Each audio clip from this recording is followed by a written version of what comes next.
नक्की काय घडलंय, काय घडतंय?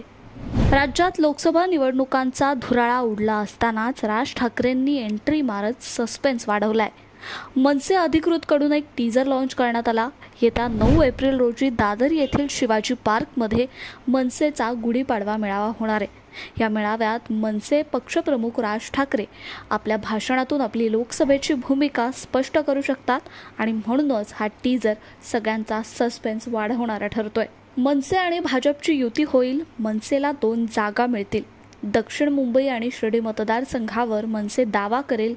बाळा नांदगावकर दक्षिण मुंबईतून रिंगणात उतरतील, तर मनसे भाजपच्या चिन्हावर निवडणूक लढवणार अशा अनेक चर्चा सुरू होत्या। मनसेने लोकसभा निवडणूक लढवण्याची किंवा भाजपसोबत युतीची चर्चाही अजूनही फेटाळलेली नाही। त्यामुळे राज ठाकरेंच्या मनात नेमकं चाललंय काय हे कळायला मार्ग नाहीये। सर्वांचं लक्ष आता राज ठाकरेंच्या गुढीपाडव्या मेळाव्याकडे लागलंय। पाडव्याच्या मेळाव्याची जोरदार जाहिरातबाजी मनसेकडून करण्यात आली आहे। मेळाव्याचा टीजर प्रसिद्ध करण्यात आला असून सध्या तो सोशल मीडियावर व्हायरल करण्यात येतोय। या टीजरच्या माध्यमातून मनसेकडून मेळाव्याला जास्तीत जास्त गर्दी जमवण्याचा प्रयत्न सुरू आहे। राज ठाकरे यांची लोकसभा निवडणुकीबाबतची भूमिका या मेळाव्यात स्पष्ट होणार आहे।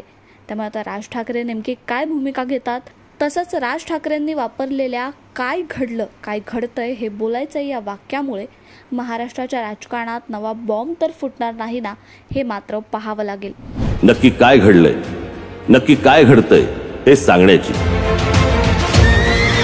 9 एप्रिलला शिवतीर्थावर या। मला आपल्याशी प्रत्यक्ष बोलायचंय।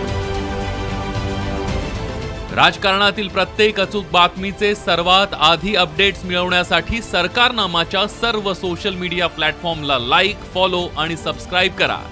तसंच सर्व नोटिफिकेशनसाठी बेल आयकॉन प्रेस करायला विसरू नका।